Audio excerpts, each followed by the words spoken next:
everybody. I'm glad to have with me Dr. H. His name is on the screen, and you'll see why I call him Dr. H. We were talking about some other doctors off camera that I have to stick to the letters. But how long have you been at Fairview? Well, I started at Fairview fall of 2021, right after I graduated from residency. So it's almost 3 years. Yeah. Internal medicine. What drew you to Fairview? Well, I completed my residency down in Tampa, Florida, and at the time when I was looking for future job employments, we were in the height of COVID pandemic. So I didn't have the luxury of flying to a lot of cities and interviewing in different states. And I had some experience in Georgia years ago. So I got 2 interviews in Middle Georgia, came up for those interviews, and thoroughly enjoyed it. Enjoyed my interviews, especially here, talking with administration. And I always wanted to practice in a rural area. I grew up in big cities, Southern California, Washington, D.C.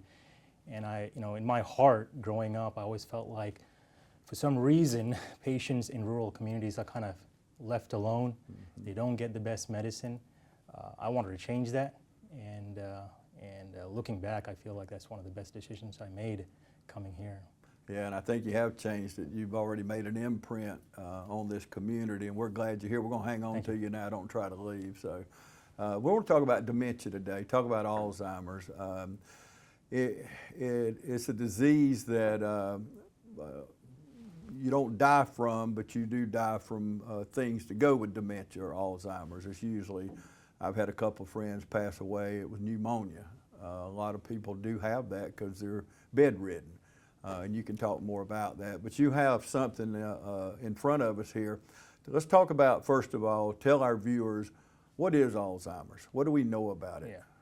So Alzheimer's disease, it is a neurodegenerative disorder. Some people call it a neuropsychiatric disorder. Essentially, it's a brain disease. And the earliest manifestation, or the earliest clinical manifestation that we as clinicians see, is memory loss, especially with recent learned memory, having trouble recollecting recent events, recent names. That is the earliest manifestation, but as the disease progresses in later stages, it starts to affect reasoning, problem solving, planning, learning, and once it gets into the latter stages, it affects even the primitive reflexes such as breathing, swallowing, and ultimately the disease is actually fatal.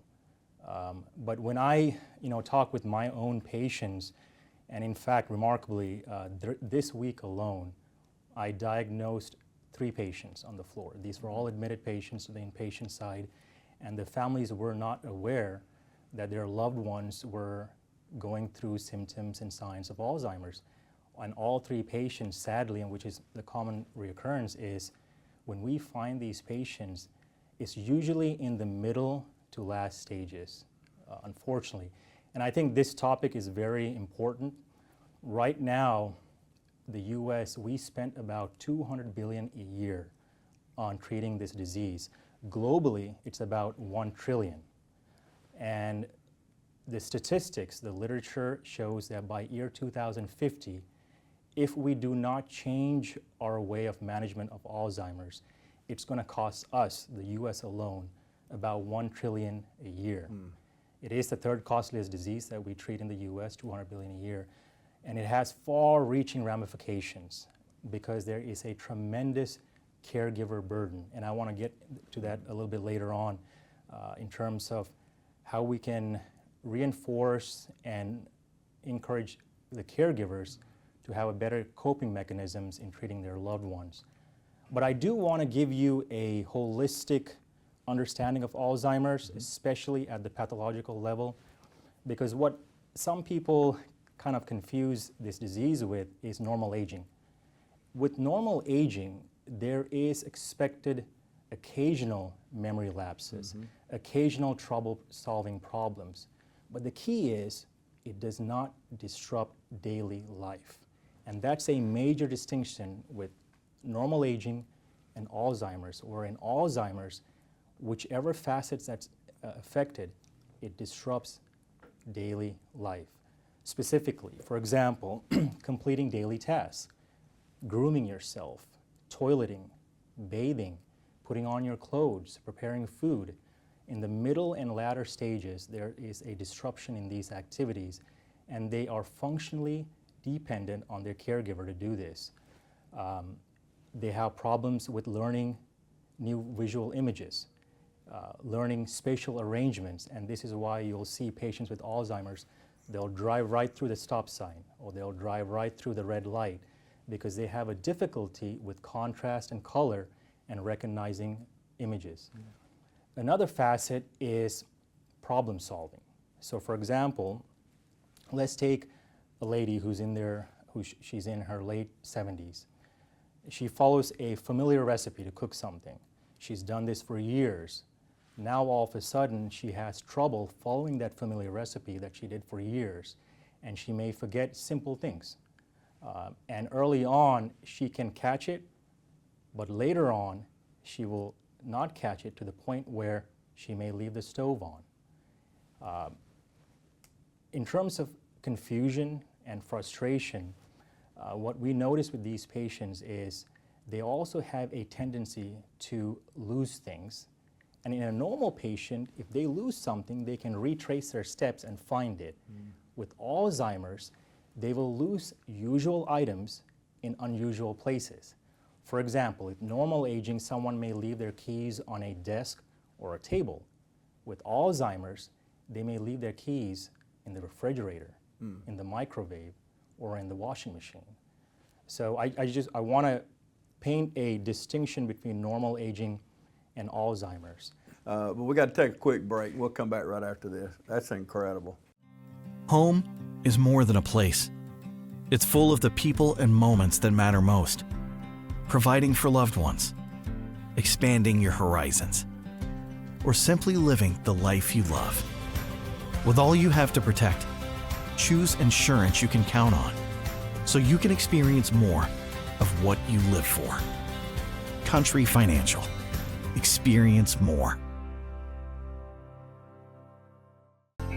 Strickland Boots in downtown Dublin is locally owned and operated by Rodney and Martha Strickland, and where you're always greeted with a friendly smile. You'll find quality boots for safety, work, hunting, casual, or western. Choose from names like Rocky, Lacrosse, Danner, Georgia, Durango, Ariat, Double H, Wolverine, Twisted X, Thorogood, Dan Post, Laredo Cat, Carhartt, and more. You'll find boots for the whole family, from the little ones on up. You're always greeted like family and get fast, friendly service. Strickland sizes all new customers and tracks sales, so future purchases can be as fast as simple as a phone call and pickup. Strickland is where customer service really counts, and you feel like family when you leave. So stop by Strickland Boots today and see why Strickland Boots has been family owned and operated for over 50 years. Strickland Boots, 102 East Jackson Street in downtown Dublin.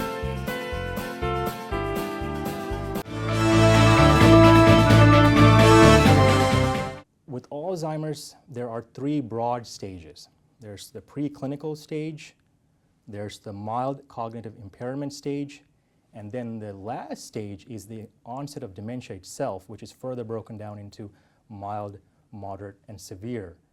In the preclinical stage, as clinicians, we cannot capture this because this is where the pathology begins. And typically what we know now, after the 2000s, after the year 2000s, medicine went into the molecular age, the genetic age, and we were better able to understand biochemically at the cellular level what's happening in Alzheimer's. What we know now, starting in your early 40s, especially if you have the risk factors, cardiovascular risk factors, high blood pressure, smoking, excessive alcohol consumption, you start to develop what's known as amyloid plaques, okay? And these plaques develop in the space between neurons. So if you take the brain, for example, here's a model of the brain, there's about 1 billion odd neurons. And of those billion odd neurons, there's about 1 trillion synapses. So synapses are the space between two neurons. The space is where one neuron transmits its signal to the subsequent neuron. And that's done through neurotransmitters. During that process, there's metabolites that are built up, specifically beta amyloid. And what we know with Alzheimer's is that with beta amyloid, normally that structure, it's a protein, it can be cleared away by what we call the janitor cells in the brain, known as glial cells. But in your 40s, these glial cells are not removing the beta amyloid as quick as it's developing. And this beta amyloid, as it progresses and develops to a point, it reaches a tipping point where it starts to clump together. And that is extremely toxic to the brain, especially that synapse.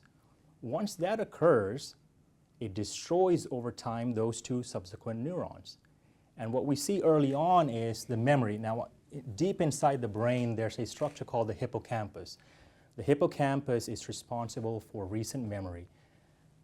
The accumulation of beta amyloid happens first in that hippocampus, then it progresses to the frontal cortex.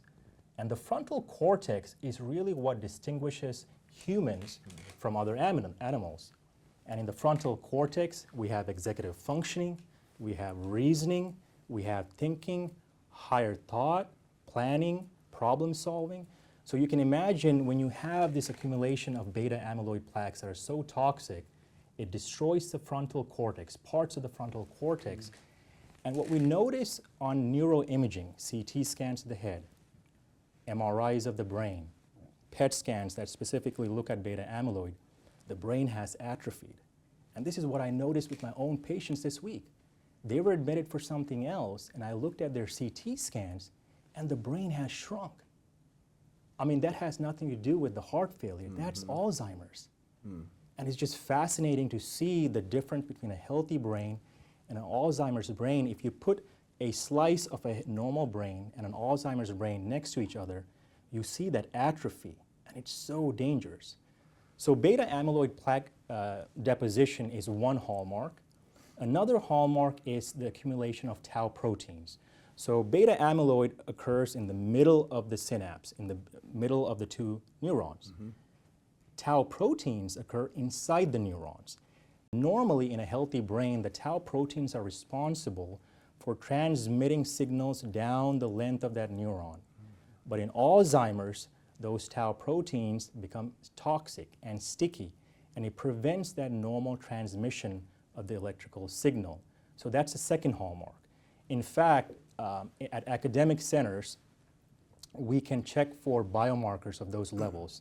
So one biomarker is the phosphorylated tau protein, gives us an idea of how much is circulating in someone's blood. The second is if we were to do a dedicated PET scan of the brain looking for the composition and the density of the beta amyloid.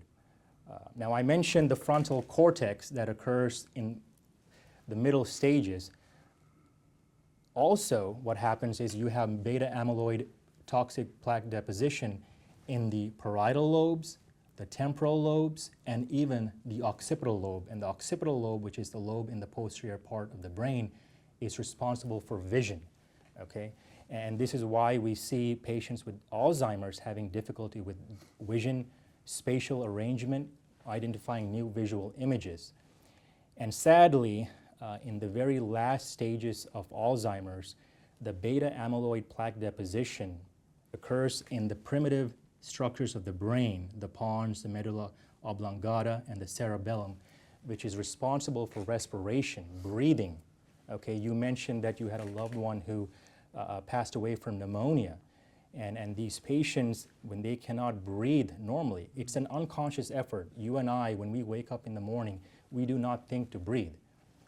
The primitive reflexes are engaged and they do that in a healthy fashion, but in Alzheimer's, that becomes destroyed in the latter stages. And these are the patients who suffer from hypoxia. And also when you cannot breathe, it leads to things like dysphagia, okay? In the bottom of the brain, very inferior axis of the brain, there are 12 cranial nerves that come out.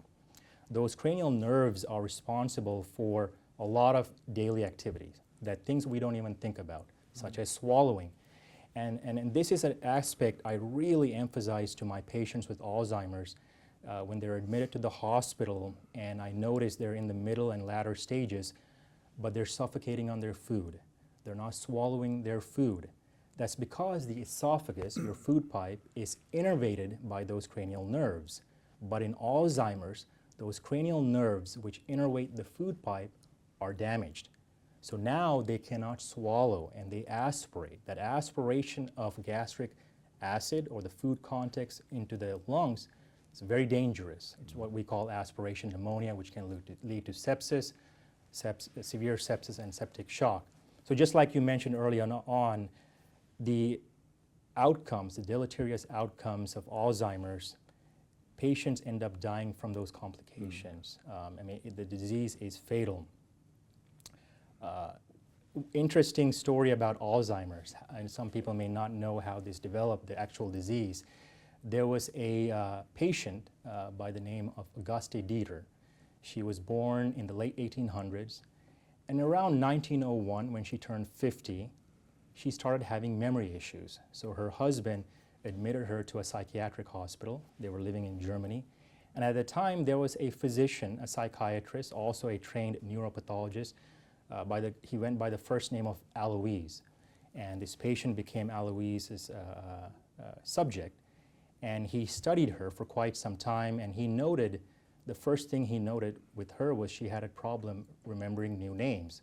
He would ask her to write her own name, and she could not do that. When she passed away about 5 years later, in 1906, she actually donated her brain to the medical department, and the physician Alois looked at the brain, her brain, under the microscope, and he was the first person to see those beta amyloid plaques and the tau proteins. His last name was Alzheimer's, and that's where Alzheimer's disease comes from.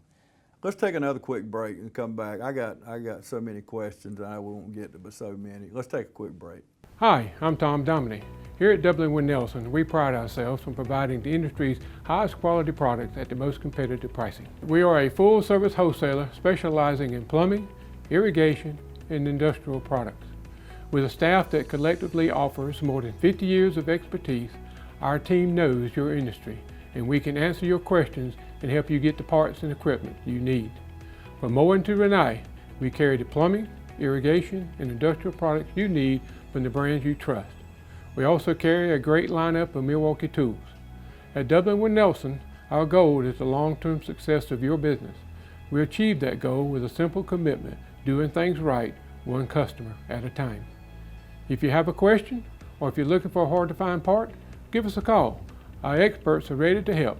Order online, give us a call, or come by at 507 Airport Road in Dublin. We're committed to building long-term relationships with our customers by earning your business every day.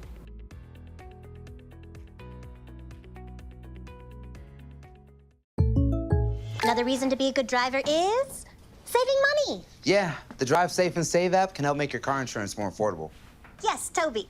What's insurance? Bundle and save with a personal price plan. Like a good neighbor, State Farm is there.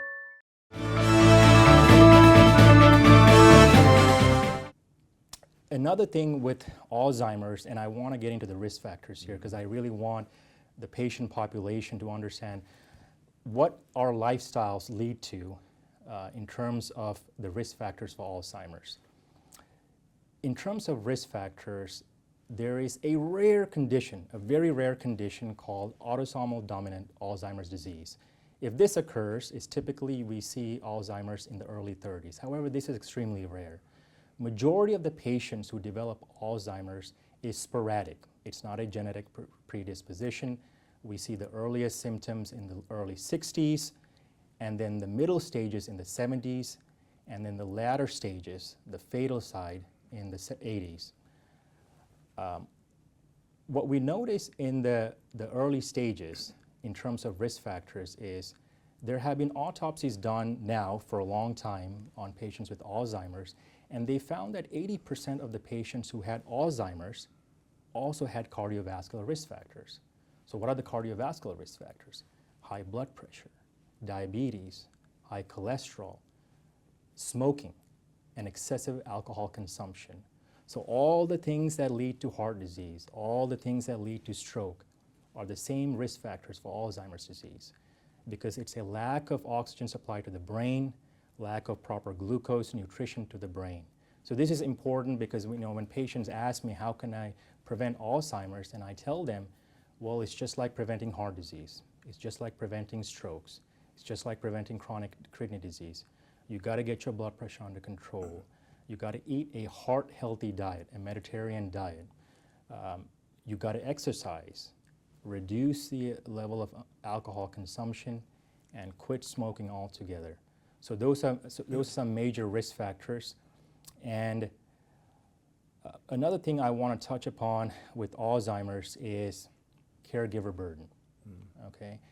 And like I mentioned, when we see our patients in the hospital, usually it's in the latter stages. And unfortunately, and this is the saddest part for me, to be quite honest, is when I see the loved ones breaking down. I'll give you an example. 2 years ago, 2022, in this very hospital, I had a patient who was an Air Force veteran. He was in his late 80s, and I was taking care of him actually for aspiration pneumonia. But I realized this patient had late-stage Alzheimer's. And one morning, I go into the room doing my early morning rounds, and the patient is fast asleep, but the wife broke down. She just broke down. She said, I give up. And I understood at that point, that is what we call caregiver burden. Yeah. They burn out. So I want to share with you some positive things that we can give to the caregivers. And it's really important because going back to statistics, by the year 2050, 1 in 2 individuals will have Alzheimer's. I mean, that's remarkable. So if you don't have Alzheimer's, the other person or you will be the caregiver.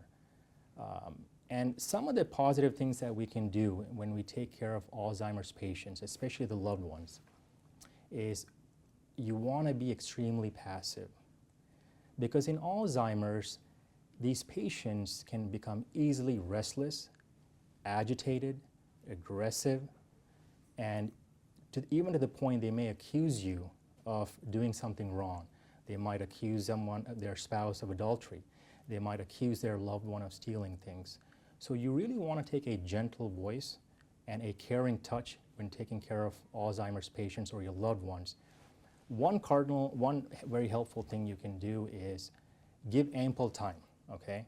Let's say, for example, your mom takes about 30 minutes or 60 minutes to get dressed in the morning. Well, make more time.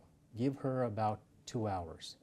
Because if you start to rush them and they feel that they're being rushed, that's when they get agitated and aggressive. So you want to give your loved one a lot of ample time. Speak in a soft voice, not to the point you're condescending, but in a very gentle voice. You want to reassure them a lot. You know, if they go into their room and they cannot find something, you don't want to yell at them. You don't want to speak in a very aggressive tone. Be very reassuring and take a passive approach.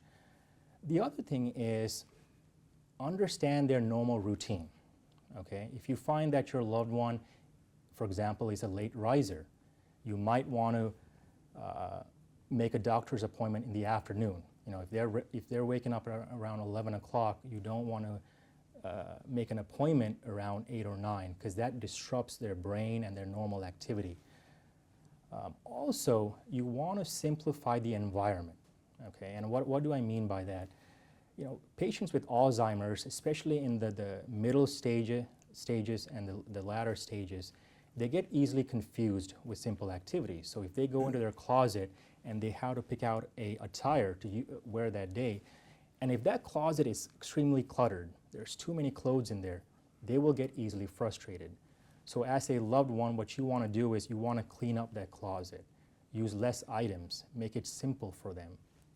And the same thing goes for their room and the home environment. Just make things simple for them. You don't want to have a cluttered environment for them. So that's the third thing I wanted to stress in terms of caregiver burden. In terms of diagnosing for your loved one, and I always emphasize this with my patients, you want to try to capture Alzheimer's early. Unfortunately, in this day and age, we don't have a single cure for Alzheimer's. The medications that we do use, they're simply to reduce symptoms, okay? Things like donepezil, rivastigmine, galantamine, Namenda. These are simply to reduce symptoms.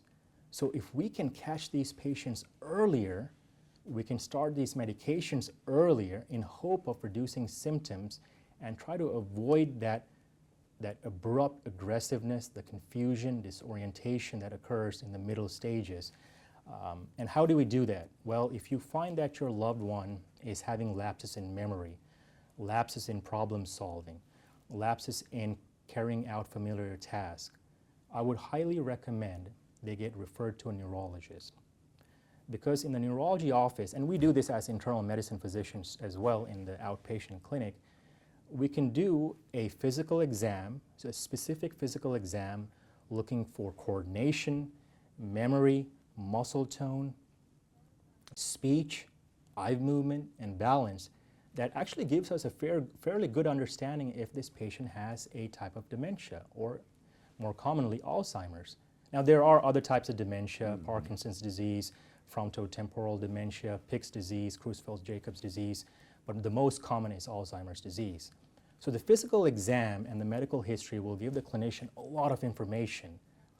And then there are validated tests which we use, such as the mini mental state exam and the MoCA, which is the Montreal Cognitive Assessment Exam, and that's typically also done in a neurology office. It's an exhaustive test, a paper test, which lets us objectively glean some information whether this patient has an underlying dementia. If we feel like this patient has an underlying dementia, then we'll order neuroimaging, CT scan, MRI, or a PET scan. And that will add the information. You put the clinical and the objective evidence together, and we get a fairly good understanding if the patient has Alzheimer's. There are some recently FDA-approved drugs that have come out in the last, I believe, 5 to 7 years. Actually, one was approved this year, which specifically targets at the beta amyloid to reduce the level of the beta amyloid. And I bring this up is, once again, preventive medicine. If we can screen for these patients earlier and capture the disease earlier on, we can refer these patients to the appropriate specialist or an academic center where we can start these medications. I hope I have given you a Yeah, I've learned more in the last few minutes. I've interviewed so many doctors. Yeah. I cannot believe what I've learned that I never knew, and I thought I was pretty versed on dementia. I could actually sit here and listen to you all day, but we got to take a quick break. We'll come back right after this. That's incredible.